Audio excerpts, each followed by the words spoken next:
출발 새 아침.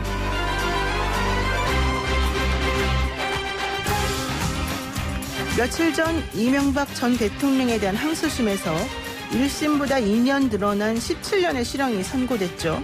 그러면서 350일 동안 이루어졌던 보석 결정이 취소되고 이 전 대통령은 법정 구속되었습니다.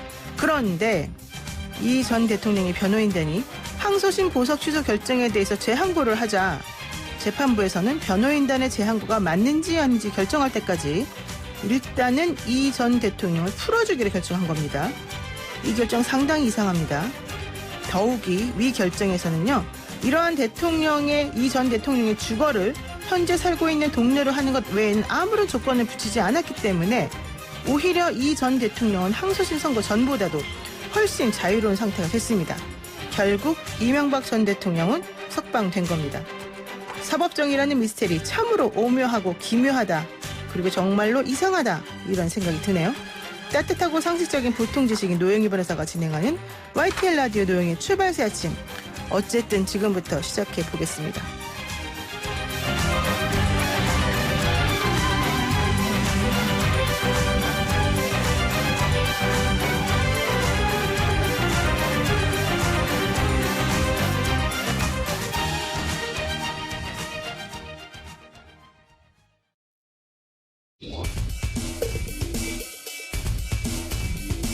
막히는 출근길 뉴스엔 급행열차를 타라.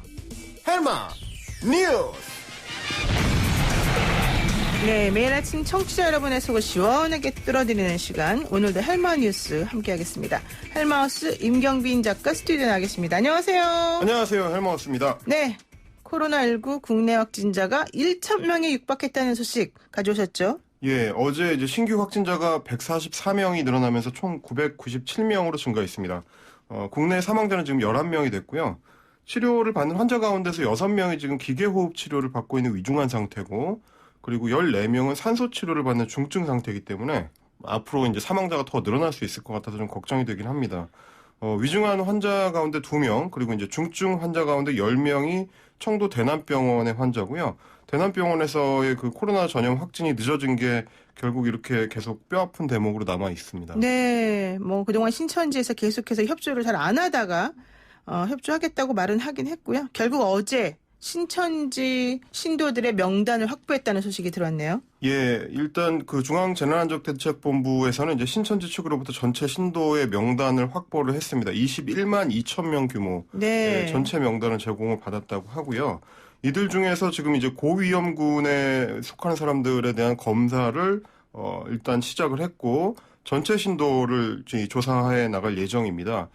최대한 신속하게 조사를 해서 이제 2주 내에 모든 조사를 끝내겠다. 그래서 이제 중증 환자, 경증 환자 가리지 않고 가려내겠다는 얘기고요. 지금 우리가 하루 검사 가능 수준이 1만 명에 달하고 있기 때문에, 그리고 이제 계속 확대되는 중이기 때문에 충분히 가능할 것으로 전망이 됩니다. 그런데 어제 정부가 확보한 명단에는 교육생 명단이 빠져 있고, 네. 주민등록번호랑 전화번호는 있지만 이름이 없다는 거, 이게 좀 이상한 것 같아요. 예, 여러 가지 측면에서 지금 신천지에서 그 제대로 협조를 하고 있는 게 맞느냐, 이런 얘기가 나오고 있고, 그래서 지금 각 지자체별로 거의 이제 각계 전투를 벌이듯이. 그렇죠. 신천지와 이제 전쟁을 벌이는 수준인데요. 네. 특히 지금 경기도 같은 경우는 아예 이제 이재명 도지사가 직접 지휘를 해가지고 어제 과천의 신천지 기관에 대한 강제 역학조사를 벌였습니다. 이제 강제로 진입해가지고 문건을 확보한 건데, 이게 보니까 지난 16일에 그 과천 신천지 총회 본부에서 예배에 참석을 했던 그 교인들의 명단을 빨리 달라 했는데 이제 이게 제대로 협조가 안 되고 있었다는 거고, 어제 같은 경우에 이제 경기도의 역학조사관하고 지원 인력, 그리고 이제 특별사법경찰단의 이제 디지털 포렌식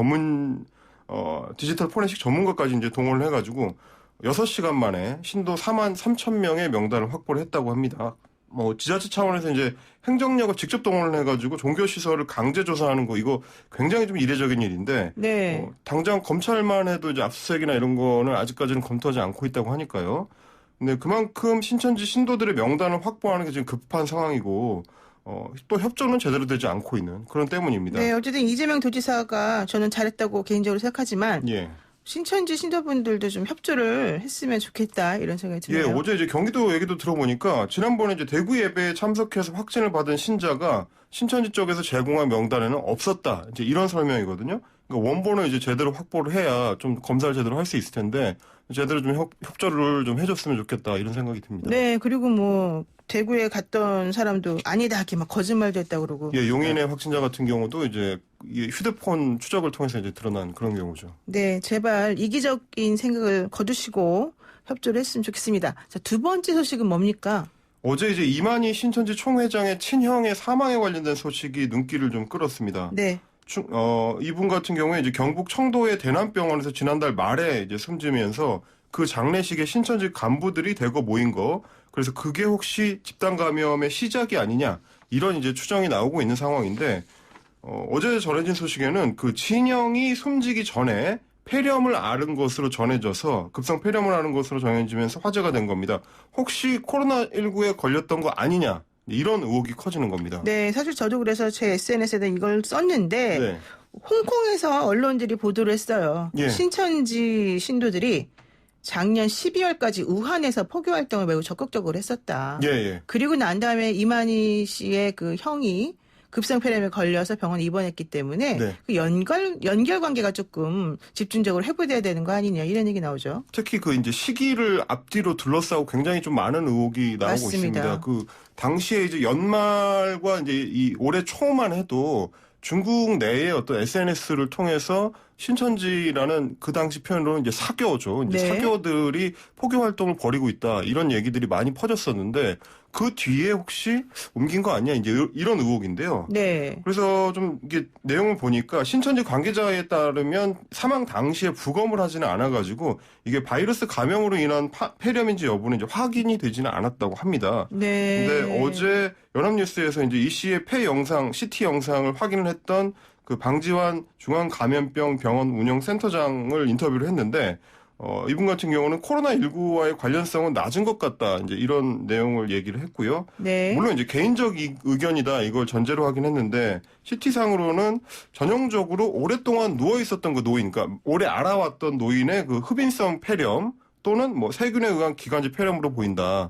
이런 소견을 전했고 다른 영상의학과 전문가의 의견으로도 이제 코로나19와의 관련성은 매우 낮다.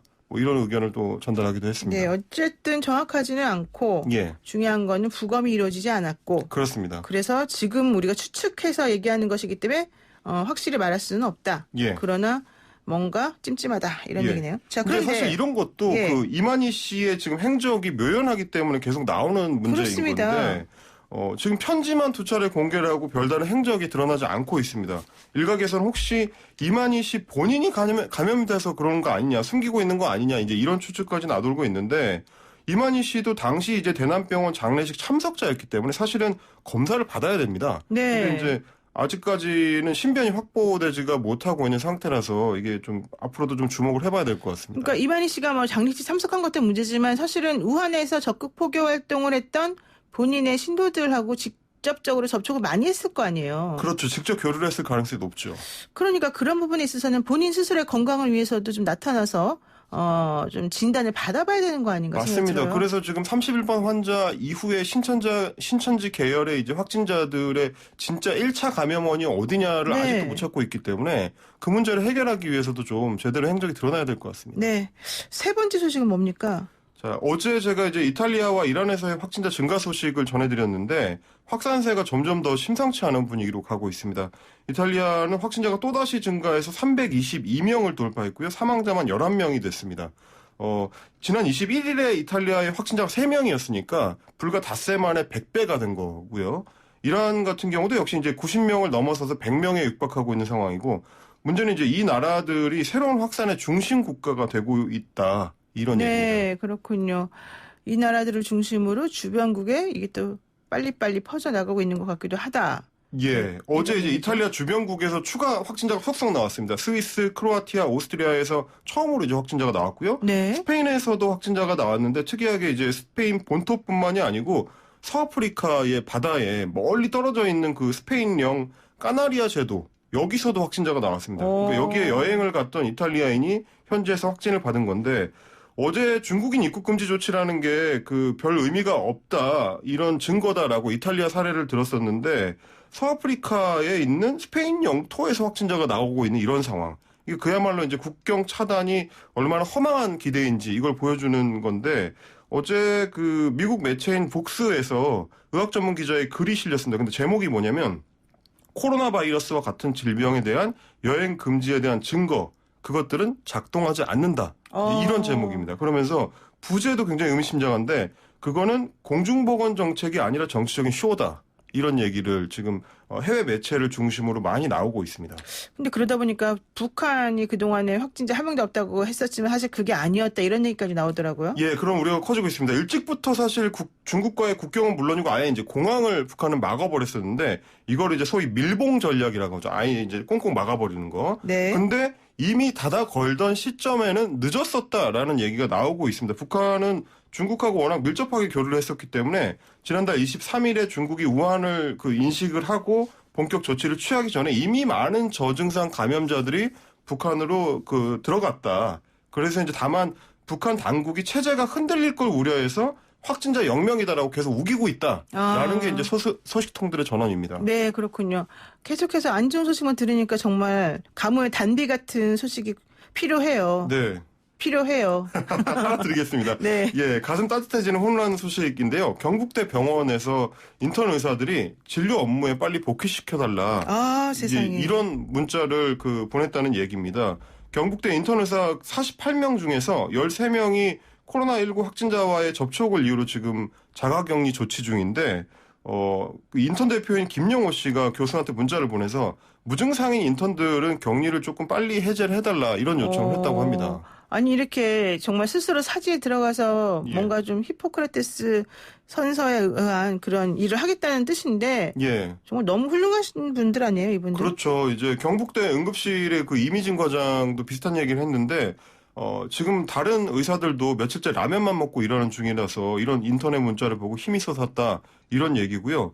지금 그렇지 않아도 대구는 워낙 많은 환자 때문에 이제 의료진 부족 사태로 어려움을 겪고 있는데 어제도 방역 당국이 더 많은 의료진을 구하기 위해서 이제 발을 동동 구르니까 전국 각지에서 지원을 한 의료 인력들이 대구로 막 몰려드는 소식이 또 전해지면서 가슴을 좀 훈훈하게 만들어주기도 했습니다. 네, 힘내라 대한민국에 이어서 힘내십시오 의사, 간호사, 의료진 여러분 이런 말을 꼭 하고 싶습니다. 오늘 여기까지 듣겠습니다. 고맙습니다. 감사합니다. 네, 헬마우스 임경민 작가였습니다. 아침을 시작하는 슬기로운 방법. 오늘 내게 이로운 뉴스. 노영희의 출발 새 아침 슬기로운 인터뷰.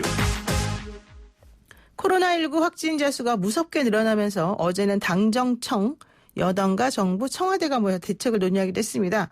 그런데 관련 브리핑 중에서 대구 경북 지역 최대 봉쇄 조치 이런 단어가 나오면서 일파만파 파장이 일었죠. 코로나19 정부 대응은 어떻고 정치권은 어떻게 힘을 보탤 예정인지 미래통합당 조경태 최고위원 연결해서 얘기 한번 나눠보겠습니다. 의원님 안녕하세요. 네, 수고 많으십니다. 네, 지금 한국당 내에 몇몇 분들이 코로나19 검사를 받기도 하셨는데 다행스럽게 음성으로 나왔습니다. 의원님은 어떠세요? 괜찮으신가요? 네, 저희들도 다행스럽게 큰 일 없이 어쨌든 조심조심 하고 있습니다. 네. 근데 어쨌든 확진자 수가 지금 1,000명에 가까워지고 있어서 지금까지 보여준 정부의 방역 대책이 좀 잘 안 되고 있는 거 아니냐, 이대로 괜찮냐 이런 얘기도 나오는 상황이죠. 네, 잘 아시다시피 지금 1,000명에 육박하고 아마 1,000명을 넘어갈 가능성이 매우 높은데요. 결국은 정부가 코로나19와의 전쟁을 선포해야 되지 않는가 하는 생각을 하고 있습니다. 네. 지금 현재로 이 정부의 방역 대책은 그야말로 방역 신용만 하고 있다 이렇게 보시면 되겠습니다. 초기 방역 대응 저는 실패했다라고 보고 있습니다.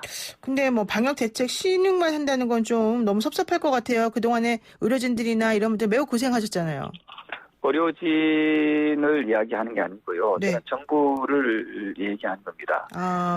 우리 말씀대로 방역의 제일 원칙이 뭐라고 생각하십니까?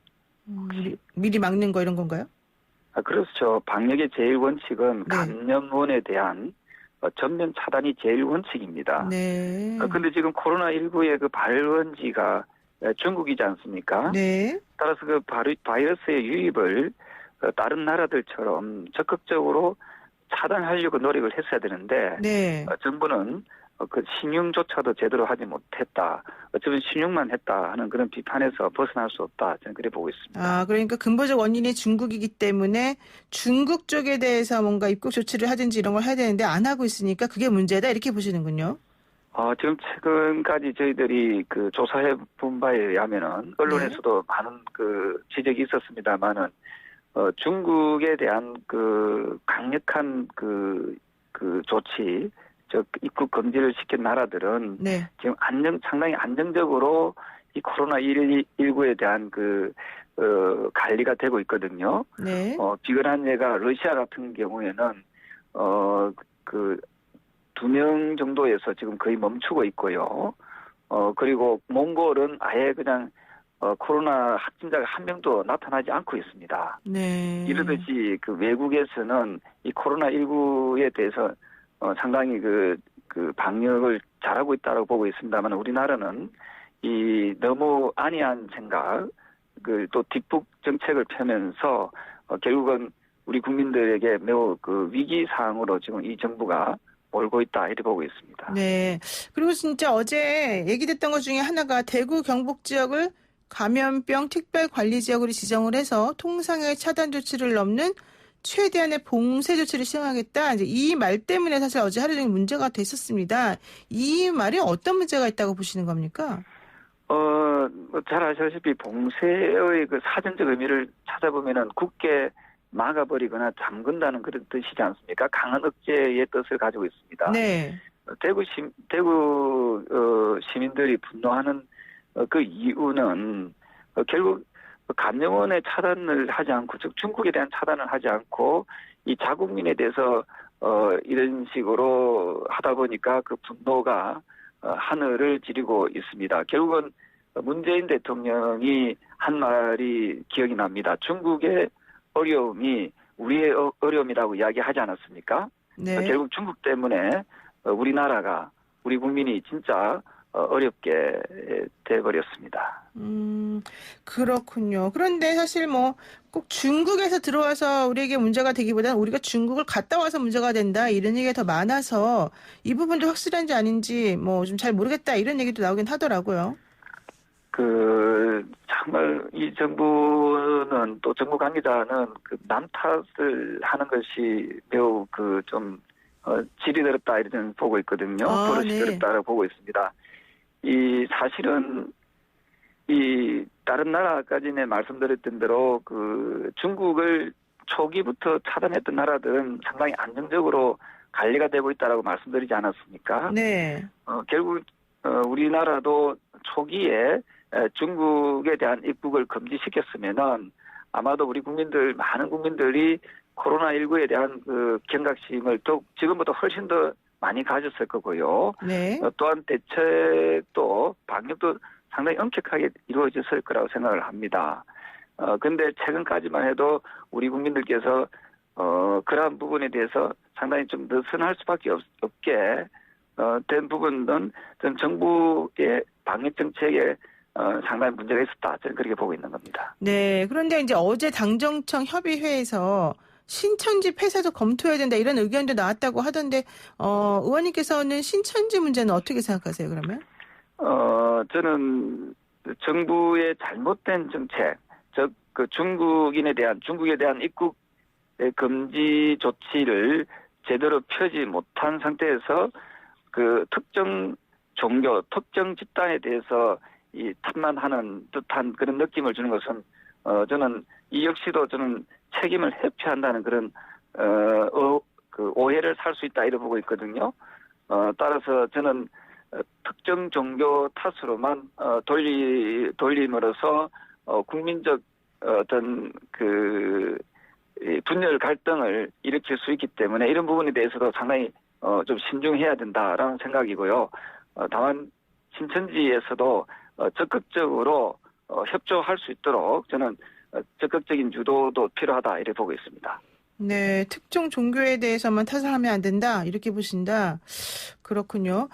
그러면 뭐 그거는 그렇다고 치고 일단은 어쨌든 당정청이 협의해서 최대한 빨리 난국을 해결해야 될 것 같은데 추경 편성이나 긴급 재정명령 관련해서는 어떻게 보십니까? 지금 우리나라 추경에 대해서는 전 적극적으로 찬성하고 있는 입장이고요. 네. 지금 우리나라가 지금 예비비가 지금 예산적으로 한 3조 3천억 정도 있습니다. 네. 지금 정부가 해야 될 일 중에 하나는 지금 마스크가 지금 동이 났다는 거 아닙니까? 네. 그 국민들께 그 마스크를 빨리 정부가 공급하는 발빠른 저는 조치를 취해야 된다고 생각을 합니다. 전 국민들에게 마스크와 손 세정제를 공급한다고 했을 때 저희들이 조사한 바에 의하면 약 1조 3천억 정도 예산이 들어가거든요. 네. 따라서 예비비 3조 3천억 중에서 1조 3천억 정도가 투입될 수 있기 때문에 저는 지금이라도 그 조기에 이 부분을 집행을 함으로써 국민들께 마스크 공급과 손 세정제 공급은 지금 반드시 해야 된다고 보고 있고요. 네. 또한 음압시설, 지금 확진자가 늘어남으로써 음압병실이 지금 부족해질 가능성이 매우 높습니다. 그 의료진 확보와 함께 음압병실을 저는 최대한 많이 확보할 필요가 있다라고 보고 있습니다. 네. 그래서 지금 뭐 마스크 같은 건 이제 수출하는 물량을 생산량의 10% 정도로만 줄이고 어쨌든 대책을 마련하자 이런 얘기 나오는 것 같은데 조경태 의원께서 또 내놓은 안이 있으시죠? 마스크나 손 세정제 같은 것을 긴급 구호 물품으로 지정하고 정부가 직접 국민들에게 지급하자 이런 얘기를 하셨던 걸로 알고 있습니다. 네, 제가 수차 이 부분에 대해서 주장을 지금 하고 있습니다만 네. 정부가 이 부분을 자꾸 검토하는 식으로만 해서는 안 된다고 생각을 합니다. 네. 이 바이러스와의 전쟁은 이 속도의 큰 그 부분을 차지한다 보고 있거든요. 네. 바이러스를 뒤따라가는 뒷북 정책이 아니라 바이러스를 앞서서 선제적 대통령이 말씀하신 대로 과할 정도의 그 선제적 조치를 취해야 되는데 이 정부는 그런 정책을 펴지 못하고 자꾸만 뒷북 정책만 펼치는 느낌이 듭니다. 지금이라도 예비비를 투입해서라도 마스크의 그 안정적 공급과 손 세정제를 반드시 국민들께 보급해야 된다. 저는 그런 입장입니다. 네, 그렇군요. 자, 그럼 이제 얘기를 조금 관점을 좀 달리해서 이제 보겠습니다. 코로나19가 점점 심각해지면서 결국 정치권 안팎에서는 21대 총선을 연기하자 혹은 연기했다는 거 아니냐 이런 얘기까지 나오고 있는 상황인데요. 의원님께서는 총선 연기 주장 어떻게 보십니까? 저는 이 부분이 자칫 국민들께 더 불안감을 조성시킬 수도 있다라고 보고 있거든요. 네. 그래서 지금은 총선을 얘기할 시점은 아닌 것 같습니다. 총선을 뭐 연기하자 말자는 시점이 아닌 것 같고요. 네. 지금은 오로지 여야가 힘을 모아야 되고 또 정부 역시 제발 이 방송을 통해서 다시 한 번 더 그 말씀을 드리겠습니다. 그냥 그 정부가 잘못됐다는 것을 부분을 초기 대응을 잘못했다는 부분을 인정을 하시고 지금이라도 그 전문가의 말을 저는 귀담아 듣고 의료 전문가의 조언을 저는 매우 많이 경청하고 저는 실천해야 된다고 생각합니다. 지금이라도 많이 늦었지만은 중국인 입국을 금지시키고 정부가 정말 그 방역에 최선을 다하고 있다는 모습을 보여줄 때 저는 신뢰를 다시 회복할 수 있다 이렇게 보고 있습니다. 네, 지금 그렇게 중국인 입국에 대해서 계속 말씀하시니까 우리 방송 들으신 4898님께서요. 질문 드립니다, 의원님. 중국에 다녀왔던 분들도 그럼 차단했어야 된다는 말씀이십니까? 이렇게 물어보시네요. 예, 지금 최대한 엄격하게 중국인에 대해서는 중국인과 제3의 중국을 경유하는 외국인에 대해서는 저는 차단을 했어야 된다고 보고 있고요. 우리나라 또한 사람들요. 우리 자국민에 대해서는 보다 엄격하게 관리를 했었어야 된다고 생각을 합니다. 네. 보통 지금 외국에서는 14일 정도 격리를 시켜서 정상을 주로 일일이 확인하고 있지 않습니까? 네. 그래서 우리도 그렇게 좀 더 엄격하게 관리를 했다면은 지금의 재앙 수준으로 지금 치닫지 않았을 거라고 생각을 하거든요. 지금도 늦었지만 저는 바이러스보다 더 빠른 그런 그 현명한 그리고 좀 더 속도감 있는 그런 대응을 해야 된다라는 생각을 하고 있습니다. 네. 네, 마지막으로 총선 질문 하나만 드리고 정리하겠습니다. 그 미래통합당이 대구 경북 TK 또 부산 경남 PK 지역 공천과 관련해서 여러 가지 잡음이 나오고 있는 상황인데요. 홍준표 전 대표가 양산 출마, 또 뭐 이현주 의원은 부산 출마 이런 걸 얘기하고 있는데 관련해서 어떤 원칙이 필요하다 이렇게 지금 보고 계십니까? 저는 이 잡음은 미래통합당에만 있는 게 아니라 그렇죠. 예. 더불어민주당에서도 잡음이 많이 나고 있습니다. 예. 근데 지금은 우리가 그런 말씀드리지만은 총선을 얘기할 그런 시점은 아니라고 생각을 하거든요. 네. 예, 지금은 바이러스와의 그 전쟁에서 우리가 꼭 승리하기 위해서는 바이러스를 퇴치하기 위해서는 어떤 지혜를 모아야 되냐 하는 부분에 대해서 저는 여야가 머리를 맞대야 된다고 초당적으로 저는 이 문제를 풀어나가야 된다고 생각을 합니다. 끝까지 방심해서는 저는 안 된다고 보고 있고요. 저는 모든 수단과 방법을 가리지 않고 저는 이 바이러스를 국민들께 안심과 안정과 생명을 지켜내는데 정치권이 총력을 다해야 된다. 저는 그런 입장입니다. 네, 총선 얘기가 중요한 게 아니다. 지금 초당적으로 협력해서 코로나19를 막아야 된다 이 얘기시군요. 네, 그렇습니다. 예, 알겠습니다. 고맙습니다. 여기까지 듣겠습니다. 네, 감사합니다. 네, 지금까지 미래통합당의 조경태 최고위원이었습니다. 네, 2849 쓰시는 우리 애청자분께서요. 출석합니다. 여기는 경기도 오산인데요. 어떤 방송을 들어도 YTN 라디오만큼 빠르고 정확한 뉴스 전달은 없는 것 같습니다. 저희들은요, 노영의 출발새 아침 속 시원한 뉴스를 버스 승객분들과 같이 청취하고 있습니다. 하루빨리 코로나가 종식되었다는 좋은 소식을 기대합니다. 화성에서 올립니다. 이런 말씀 주셨습니다. 너무 감사드리고요. 노영의 출발새 아침 잠시 후 2부로 돌아오겠습니다.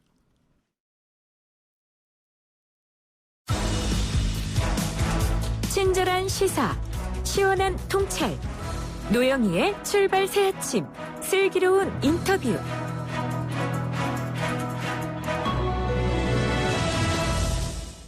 네, YTN 라디오 노영의 출발 새 아침 2부 슬기로운 인터뷰 시간인데요. 오늘 두 번째 슬기로운 인터뷰 시간에서는요. 신천지 관련 의혹을 좀 아주 생생하게 짚어가는 시간을 마련했습니다. 기본부터 차근차근 알아보려고 하는데요. 유튜브 보이는 라디오 들어오시면 여러분들 많이 익숙한 얼굴 보실 수 있습니다. 혹시 청취자 여러분 중에서도요. 신천지에 대해서 궁금한 점 혹은 뭐 이단이나 종교 관련해서 질문 있으신 분들은요. 문자 샵 0945나 보이는 라디오 댓글창에 남겨주시면 제가 대신 여쭤볼 수 있겠습니다. 물론 정보 이용료 조금씩 들어갑니다. 자, 그리고요. 제가 지금 오늘 초대한 분은요. 구리 2단 상담소의 상담사이시자 구리 초대교회 전도사신 김강림 전도사 분입니다. 저희가 모셨는데요. 인사 나누겠습니다. 안녕하세요. 안녕하세요. 성함이 김강림이세요? 네. 강림하다. 네, 그 강림입니다. 네, 정말 전도사의 이름으로는 최고가 아닌가 생각이 드는데요. 감사합니다. 네. 자, 우선 이제 신천지에 대해서 좀 구체적으로 여쭙기 전에 네. 기독교계에 어제 큰 이슈가 있지 않았습니까? 예, 맞습니다. 어제 오후에 명성교회, 신도가 8만 명, 등록된 신도만 8만 명이라고 하는 대형교회인데, 네. 여기서 확진자가 나왔고, 거기서 특히 확진 받으신 분이 부목사라는 얘기였어요. 예. 그래서 결국 명성교회가 폐쇄하고 잠정적으로 예배 활동을 중단했는데, 네. 이거 어떻게 보세요? 이 상황에 대해서. 이제 교회가 주일 예배를 좀 어떻게 앞으로 지속해야 되는가에 대한 문제가 이제 의견이 요즘 많이 나오고 있습니다. 실제로. 네. 그래서 이제 의견이 나오는 수준이 아니라 각 교단 총회 차원에서 지침이 내려온 상황이고요. 이제 원래 교회가 원체 모임을 많이 하는 곳인데 그렇죠. 주일 낮 예배 1회를 제외하고는 모든 모임은 다 자제하는 것이 좋고 다 마스크를 쓰고 진행하라. 이런 지침은 다 내려온 상황으로 알고 있고요. 네. 실제로 다 그렇게 하고 있고, 한교총 같은 경우는 아예 주일 낮 예배까지 중단하는 게 좋겠다. 이런 지침도 내려왔다고 들었습니다. 네. 지금 그러니까는 국민들의 건강을 위해서 어쨌든 주일 낮 예배를 중단하는 경우도 있고, 오히려 영상 예배를 대체하는 경우도 있다. 이런 얘기시군요. 예, 그렇게 하는 교회가 지금 더 많아지고 있고요. 그런데 이제 딱 한 번 있는 2주 한 번 있는 예배까지 완전히 중단하고 영상으로 대체할지에 대해서는 좀 아직까지는 교단별로 좀 의견이 분분한 것 같고 또 저희 총회에서도 아직 이야기가 확실하게 나온 게 없어서 제가 크게 어떻게 덧붙일 말씀은 많지는 않을 것 같습니다. 네. 그런데 이제 전도사님을 저희가 특별히 모신 이유 중에 하나는 좀 사실 이 신천지 관련해가지고 특이한 경력이 있으시기 때문인데요. 네. 직접 신천지 신도로서 교회 다니시다가 빠져나오셨다. 특히 그때 신학과에 재학 중이셨었다. 뭐 이런 얘기가 있더라고요. 예, 맞습니다. 뭐 신학을 많이 배우진 않았지만 신학교 입학해서 1학년 때 제가 이제 신천지에 들어갔다가 나왔었어요. 아, 어떻게 들어가시게 된 거예요? 그 당시 이제 같이 학교를 다니던 친구가 있었는데 그 친구가 제가 군대를 제대했다는 사실을 알고 이제 군대를 제대한 학생들이 대체로 이단의 공격에 취약하게 당하는 면이 있다 보니까 아, 왜요? 왜냐하면 한 2년 정도 어디 격리되어 있다 왔기 때문에 격리 군대라는 곳에 격리돼 있다 왔다 보니까 네, 이단의 어떤 최신 공격법에 거의 대부분 전혀 무지하고요. 막 제대했을 경우 기분이 굉장히 좋기 때문에 네. 누가 무슨 부탁을 했을 때 쉽게 들어주고 또 인간관계에 있어서도 좀 갈급함을 느끼는 경우도 많죠. 그래서 이제 저에게 접근해서 네. 신천지인을 소개해서 저를 이제 신천지로 데려가게 됐던 경우입니다. 저는요. 그러니까 복학을 막 하려고 하던 타임이었는데 네네. 그때까지 이제 군대에서 아무래도 조금 세상과 좀 떨어져 살다 보니까 사람이 그립고 좀 잘해주는 사람이 있으면 막 마음이 동요되고 좋은 상황이다. 그렇죠. 그런데 신천지에 계시던 분들이 포교 활동을 위해서 이렇게 접근해 왔을 때 너무 고맙네. 참 좋네. 이런 느낌을 받아서 그냥 이렇게 방어적으로 되지 않고 직접 같이 가시게 되었다. 뭐 이런 얘기예요? 네, 맞습니다. 그럼 되게 막 따뜻하고 다정하게 대하던가요? 그 사람들이? 그렇죠. 네. 예를 들면은 뭐 거의 뭐 천사처럼 대합니다. 그리고 천사처럼? 네, 그 사람을 위해서 뭐 울어주고 모든 시간과 여건을 그 사람을 위해서 다 이제 맞춥니다. 그래서 결국에는 신천지인이 어떤 전도 대상자를 전도할 때 그 네. 사람 주변의 인간관계를 신천지인으로 메꾸는 작업을 합니다. 신천지로 둘러싸이게. 그러니까 그 A라고 하는 예를 들면 타겟이라고 보면 타겟이 있을 때 네. 그 사람의 그 마음이 좀 약간 취약한 점들을 좀 공략을 하면서 예. 따뜻하게 대해주고 주변 사람들을 전부 다 신천지 사람들로 채워가면서 인간관계의 폭을 그런 식으로 좀 좁혀가면서 좀 유도를 하는군요. 그렇죠. 맞습니다. 근데 어떻게 가족들이 도와줘서 빠져나오게 됐다는 거예요? 이제 신천지는 다닐 때부터 이제 애초에 가족들이나 뭐 주변인들에게 그 신천지 다닌다는 사실을 알리지 못하게 이제 교육을 하고 다니게 되어 있습니다. 당연하죠. 왜 못하게 해요? 그 훌륭한 집단이면은 알려야 되는 거 아니에요? 네. 이제 본인들도 떳떳하지 않을 수도 있고 무엇보다 이제 신천지 다닌다 그러면은 대체로 정상적인 사람이라면 그걸 말리고 이제 거기 나오도록 설득하다 보니까 마찰도 커지고 여러 가지 방해를 받아서 신천지 활동하기가 쉽지 않으니까 늘 그렇게 교육을 하고요. 그렇게 저도 다녔었는데 언제 어느 날 부모님이 그걸 알아차리시고 예. 늦지 않게 알아차리시고 이제 정말 이제 강하게 권하시고 또 여러 가지 눈물로 설득하셔서 이제 이단 상담소라고 예. 이단에 빠진 사람들을 치료하고 재활해주는 치료소가 있습니다. 그쪽으로 저를 이제 데려가셔서 잘 이제 치료받게 해주신 거죠. 그러니까 일단 그 정통 교단 측에서는 신천지를 이단으로 일단은 보는 거군요.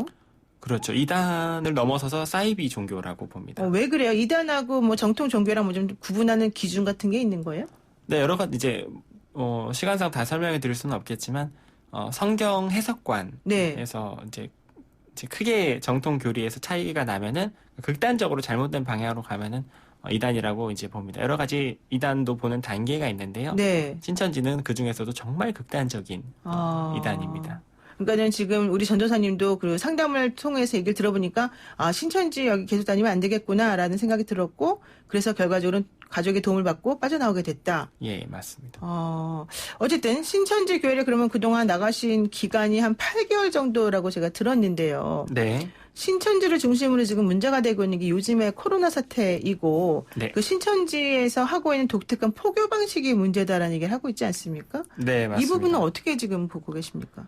네, 잘 주셨습니다. 이게 신천지라는 집단이 그동안 워낙 은밀한 집단이다 보니까 사람들이 신천지라는 조직의 어떤 특성을 사람들이 파악하지 못해서 이 코로나 사태도 덩달아 좀 커진 부분이 있습니다. 네. 왜냐하면 신천지 같은 경우는 말씀드렸다시피 자신들이 신천지라는 사실을 숨기게 되어 있어요. 네. 전도할 때도 그렇습니다. 네. 우리 신천지인데 우리랑 같이 공부해 볼래요? 이러지 않고 자신들이 그냥 좋은 사람들인 것처럼 사람들을 데려가서 여러 가지 공부와 활동을 시키는데 결국 그 사람이 그 시스템과 교리에 완전히 빠질 때까지 거기가 신천지라는 걸 알려주지 않는 방식의 독특한 전도 방식을 신천지가 여태까지 사용해 온 거죠. 그게 또 여러 가지로 성공을 거뒀던 거고. 네.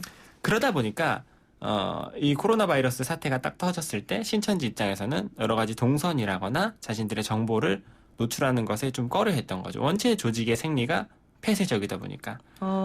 그런데 사람들은 그런 걸 모르고 굉장히 상식적인 반응을 기대했던 거죠. 네. 동선을 자체적으로 다 공개하고 정보도 협조적으로 주고 이럴 줄 알았는데 신천지는 조직적으로 좀 협조에 미진하다거나 뭐 연락이 안 된다거나 이런 반응들이 나타나다 보니까 네. 초기에 좀 당황스러웠던 거죠. 그래서 강하게 대처를 했었어야 했는데 그러지 못하고 신천지가 조금씩 내놓는 정보에 좀 끌려갔던 면이 있다고 느껴집니다. 그래서 좀 코로나 사태가 좀 걷잡을 수 없이 커진 게 아닌가 싶습니다. 그러니까 코로나19 확산을 방지하기 위해서 일반적으로 접근하는 방식으로 들어가면 안 되고 이 신천지라고 하는 종교적 특색을 좀 더 이해를 하면서 그분들을 좀 통제할 수 있는 방향으로 가야 되는데 그렇죠. 지금 우리 정부가 했던 접근 방식은 그렇게 하지 않았던 것이기 때문에 문제가 있었다. 그렇죠. 아무래도 신천지라는 특성을 이해하기 쉽지 않았을 겁니다. 그러니까 신천지를 오랫동안 다니신 분들은 사실은 뭐 계속해서 외부적으로 핍박하거나 자기네들한테 뭐라고 얘기하는 거에서 사실은 상당히 오랫동안 훈련이 돼 있는 거잖아요. 말하자면. 그렇죠. 그러다 보면은 외부에서 뭐뭐 해라라고 해도 네네 그러면서 실제로는 그런 정보를 주지 않는 게 익숙해져 있고. 네, 굉장히 날카로운 통찰이십니다. 지금 저를 칭찬하실 게 아니라 저는 그러니까 구체적으로 좀 그런 특성들이 있는데 그걸 우리가 이해하지 못했기 때문에 이 확산 방지와 관련한 대책을 좀 제대로 못 세운 면이 있다. 이렇게 말하면 되는 건가요? 예, 맞습니다. 그러니까 그렇군요. 그러면요, 좋습니다. 지금 좀 전에 말씀하신 것 중에 하나가 바로 신천지 포교 활동이나 신앙 활동을 비밀로 하는 경우가 많다. 이제 이런 얘기를 많이 하셨고 또 그런 것들을 신천지 신도들조차도 스스로 이렇게 공개하는 거를 매우 꺼린다 이런 얘기를 지금 하셨잖아요. 예, 맞습니다. 그런데 얼마 전에 결국은 시설 리스트를 공개했어요, 신천지에서. 네. 그거 믿을 수 있는 거예요, 그러면은? 예, 어느 정도는 이제 신뢰할 수 있는 리스트일 텐데요. 이제 신천지 전체 건물 전체를 공개한 건 절대로 아니고요. 네. 그 중에 일부를 공개했다고 생각됩니다. 일부러 공개한 거다? 네네. 그러면 어떻게 돼야 돼요, 우리 이제 앞으로?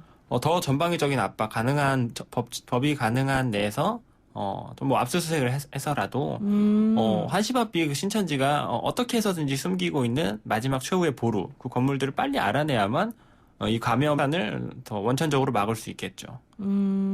제가 궁금한 거는 지금 얘기 들어보니까 한 21만 명 정도의 신도들이 있다라고 얘기를 들었는데 네. 신천지라는 곳이 얼마나 사람들의 마음을 이렇게 탁 혹하게 만들기에 그렇게 많은 사람들이 여기에 이렇게 맹목적으로 집착하게 되는 거예요? 아무래도 신천지가 이제 30년이 넘은 사이비 집단이다 보니까 그 오랜 시간 동안 어떻게 하면 사람들을 한 명이라도 더 데려올까 여기에 대해서 많은 연구도 하고 또 전략이 개발이 되어 왔습니다. 네. 그래서 신천지는 기본적으로 대인 맞춤형 전도를 하게 되어 있어요. 그래서, 맞춤형 전도요? 네, 뭐 일괄적으로 똑같은 전도의 모양을 나타내지가 않고요. 예. 전도 대상자가 정해지면 예. 그 전도 대상자에 대한 사전 정보 조사를 합니다.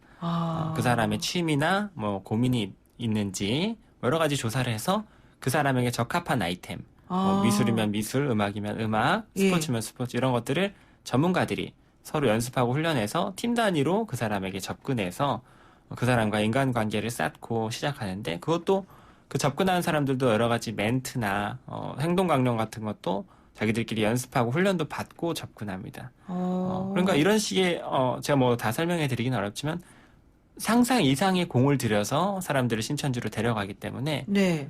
일반적인 사람들은 뭔가 이단 이런 데는 허무맹랑한 걸 가르칠 것이다라는 네, 맞아요. 예. 생각에 방심하고 있는 사이에 아무 이제 어떤 이단에 관해서 공부하려고 어떤 예방해 보려고 노력하지도 않은 상황에서 이단은 지난 한 30년 동안 너무 열심히 전략을 개발해 왔다 보니까 현장에서는 굉장히 속수무책으로 당하는 경우가 이제 눈에 띄게 발생하기 시작한 거죠. 네. 그러니까 우리가 뭐 가랑비에 옷 젖는다고 조금씩 나에게 침투해 들어오는 그 신천지 사람들을 나중에 알고 나서는 못 빠져나오는 상황이 돼버리게끔 뭔가 결속력을 가지고서 그 사람을 공략한다. 그렇죠. 네네. 그러니까 심리적으로 상당히 접근을 하는 거네요, 말하자면. 네, 심리적으로. 네.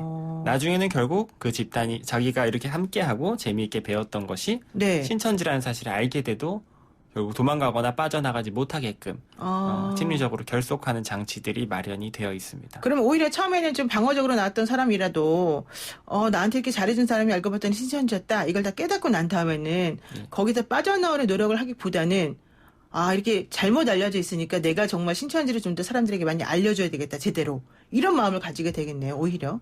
그런 경우도 있긴 합니다. 그래요? 네네. 그러니까 사람마다 맞춤형으로 어쨌든 공략을 하고 네네. 그 사람의 마음을 좀 사로잡기 위해서 노력을 많이 한다. 네네, 맞습니다. 그렇군요. 근데 제가 이제 들어보니까는 신천지가 문화센터나 학원 이런 이름을 가지고서 뭔가 이렇게 활동하면서 사람을 또 끌어모으기도 하고 그런다 그러더라고요. 네, 맞습니다. 왜 그러는 거예요? 이 신천지라는 집단은 이단 중에서도 막대한 양의 성경 교리 공부. 네. 그 교리 공부를 통해서 사람들을 미혹하고 데려가는 이단입니다. 집단입니다. 그래서 이제 그러려면 뭔가를 사람들이 모여서 함께 공부하는 그런 분위기를 자연스럽게 만들어야 하는데 사람들이 거부감을 느끼지 않고 공부하도록 하는 이름으로는 이제 문화센터, 학원 이런 이름이 이제 제격인 거죠. 그렇군요. 근데 이거는 어쨌든 그래도 좀 이상해요. 솔직히 말하면. 왜냐면은 사람이 만든 거고 좀 우리가 논리적으로 생각해보면 허술한 부분도 상당히 많을 텐데. 네네. 결국 그 교주라는 사람을 중심으로 해서 사람들의 마음이 똘똘 뭉쳐가지고 신천지가 유지가 된다는 거잖아요. 네, 맞습니다. 그러니까 어떻게 이렇게 빠지냐고 이렇게 정상적이고 이렇게 똑똑하신 분이. 제가 지금 전도사님 봐도 되게 똑똑해 보이고 좀 이해가 안 가거든요. 빠졌다는 게. 그렇죠. 이게 이제 상식선에서 이해하기가 어려운 게 정상인데요. 신천지 이제 교리 자체도 또 뭐 대단한 것도 아니고 허술하고요. 네. 그런데 그게 이제 약간의 설득력만 이제 갖추더라도 그거를 가르치는 과정에서 그 사람의 어떤 정신적인 쾌락, 또 위로, 뭐 만족, 또 어떤 대체 심리 이런 것들을 충분히 채워줄 수 있는 시스템만 마련돼 있다면 그 사람이 믿고 싶은 것만 믿기 때문에 그 교리의 단점은 보지 못하고 그 교리의 약간의 설득력을 붙잡고 충분히 빠집니다. 그래서 한 7개월 신천지 입교하는 과정이 약 7개월 정도의 공부를 해야 하거든요. 네네. 그 7개월의 공부를 다 마치게 되면 대다수의 사람들이 자연스럽게 신천지로 빠지게 되어 있어요. 좀 시간이 없어가지고 빨리 끝내야 되는데 마지막으로 한 20초 안에 좀 이번 사태에 대해서 하시고 싶은 말씀이 있다면 어떻게 할 수 있을까요? 예. 무엇보다도 신천지 지도부에 대한 강력한 통제가 이루어져야 합니다. 윤재덕 전도사님께서도 동일한 말씀을 하셨는데 매우 동의하고요. 지금 신천지 신도가 워낙 많고 그 반수 이상이 지금 가족들 모르게 신천지에 다니던 상황이다 보니까 통제가 전혀 되지 않고 있습니다. 네. 이제 자발적으로 검사를 받아야 되는데 이제 일단 열이 나고 이제 확진이 난 후에야 본인이 신천지라고 밝히다 보니까 네네. 문제가 계속 발생하는데 이렇게 된 상황을 벗어나려면 신천지 개개인에 대한 완전 통제가 필요해요. 네, 그러려면 그렇군요. 신천지 지도부를 통제해야 합니다. 네, 알겠습니다. 오늘 말씀 여기까지 듣겠습니다. 고맙습니다. 감사합니다. 네, 지금까지 구리 2단 상담소의 김감린 전도사였습니다. YTN 라디오 노영의 출발새 아침 8시 성곽에 돌아오겠습니다.